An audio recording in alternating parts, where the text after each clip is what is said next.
Hi everybody, welcome back to my channel, Ramadan Kareem. Today I am going to show you how to make an Eid special chicken biryani. And to make it simple and easy for first timers like me, I'm going to divide this into 3 easy sections. This is my take on the Eid special biryani from Salu Kitchen.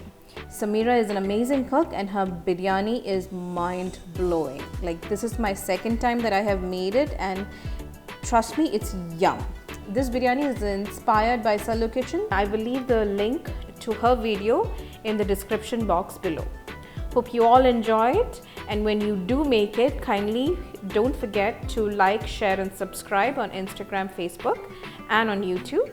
I will leave all my handles below in the description box. Enjoy!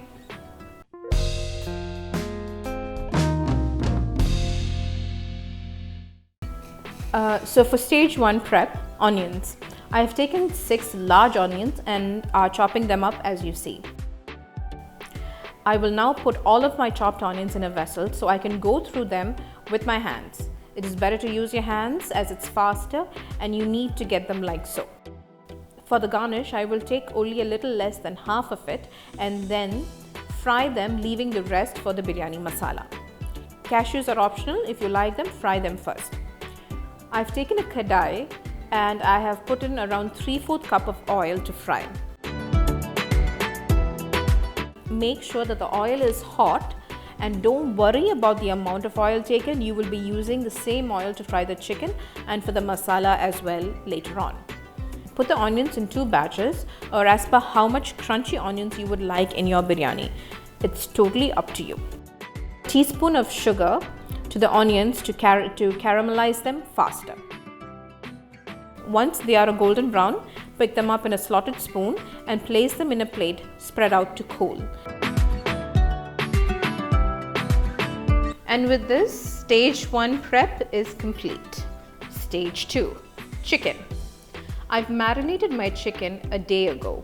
For the marination for 700 grams of chicken, I have used salt as needed, crushed black pepper 1 tablespoon, turmeric 1 teaspoon, ginger garlic paste half a tablespoon each, chili powder 1.5 teaspoon, coriander powder 1 teaspoon, garam masala 1 teaspoon, water as needed. Once you have marinated your chicken, you can fry them in the same oil used for the onions.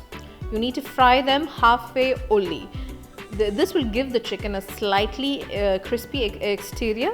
Once fried, keep the chicken aside. And with this, stage 2 prep is complete.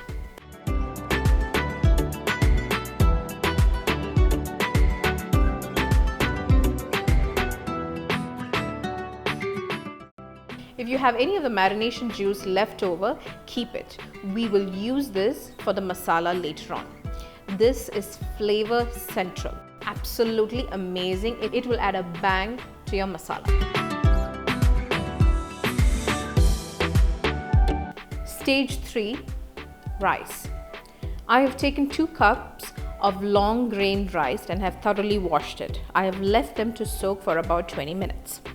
To make the rice even more flavorful, I have taken chicken stock, the one that has less salt in it, 4 green chilies, 5 to 7 cloves, 2 cinnamon sticks, 4 medium-sized bay leaves, 6 cardamom pods, 1 teaspoon of shah jeera and salt as needed. I've taken both stock cubes into the kadai and have added hot water. I will make sure that the cubes get infused into the water before I add anything else, or you will get a chunk of chicken stock to pack an unwanted punch later.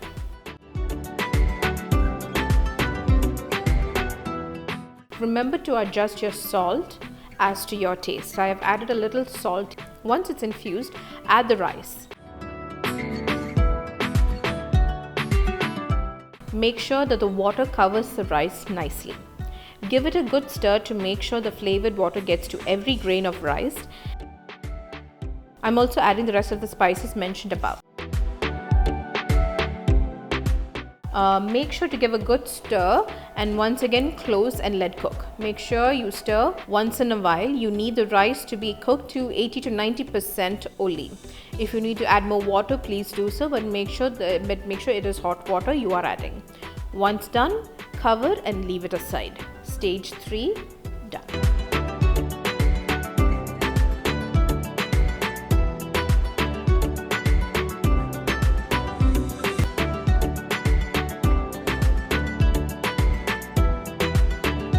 Now for the final part where I layer all 3 stages, but before that we need to make the biryani masala. Into the mug where I had taken the remainder of the chicken masala. For the masala marination, I have taken 1.5 teaspoon of coriander powder, 2 teaspoon of chili powder, half teaspoon of turmeric, half teaspoon of garam masala, and 3 tablespoons of Bombay masala. I have added 2 tablespoons to the mug and I will add the 3rd tablespoon later on. Now for the final part in this biryani, the assembly part. I've taken a large kadai, or in my case I've taken a wok. I've taken the oil that I've used to fry the onions and chicken and I'm adding it to the kadai. And once it is hot, I will add the remainder of my already chopped onions. Stir them till they get a little translucent.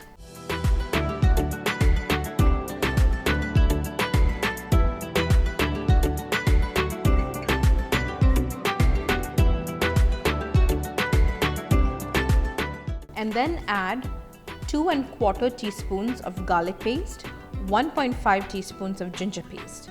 Give it a good stir till both the pastes are incorporated very well with the onions. You don't want clumps of them sticking out. Both my husband and I, we love spicy food, so I have added 2 red chilies and 3 green chilies to the mix. I've also added potatoes. This again is optional. I'm stirring this till both the potatoes and the onions are cooked 3/4 of the way through, almost 10 minutes in, and I do give it a good stir in between.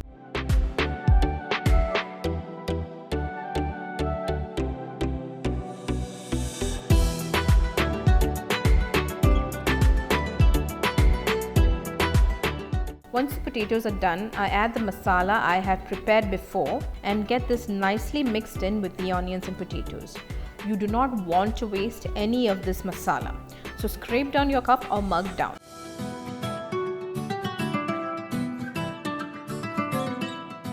I am adding another teaspoon of the Bombay biryani to this mix. I'm also adding masalas that are grinded together and also a handful of coriander leaves. Give it a good stir and make sure that everything is incorporated. Salt as needed.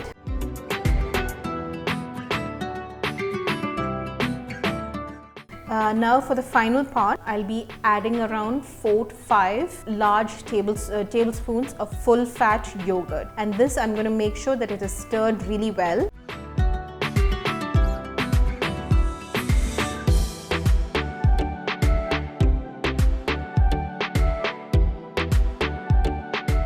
Give it a good stir and make sure that everything is incorporated before you add in your chicken. Make sure that you incorporate the chicken really well into the masala. Give it a good stir.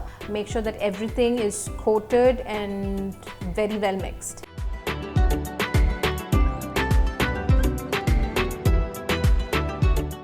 Now I'm going to close the lid and I will be checking back on this in the next 10 minutes. Now for the final part, I'm going to be layering the biryani right now. So I have the chicken and the masala on the first layer, and then I'm going to take a bit of the rice and spread it all over.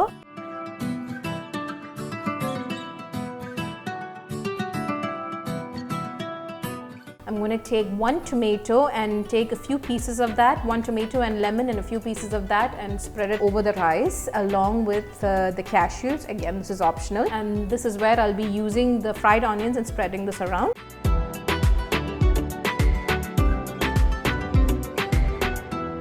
And of course coriander.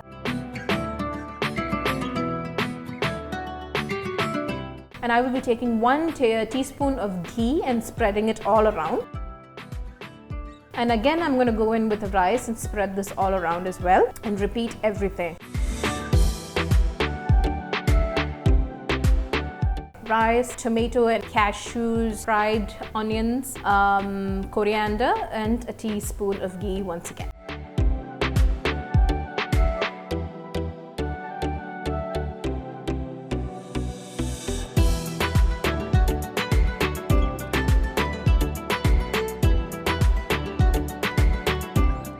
I'm going to leave this for another 20 minutes on medium flame. Once the 20 minutes are up, I'm going to switch off my flame, leave it as it is. Once it cools down, I will pop it back into the fridge and then take it out the next day, where you will see everything is really incorporated. It's really juicy, it's yum, the smell is divine. I would urge all of you to try this. A fun fact here, if you're making biryani today, take it tomorrow, because it literally needs time for all the masala to gel really well with everything. The aroma, the smell, the taste, everything, you will find a pop of it only the next day. Well, I do hope you've enjoyed this. Do like, share and subscribe, and I will see you in my next video. Bye.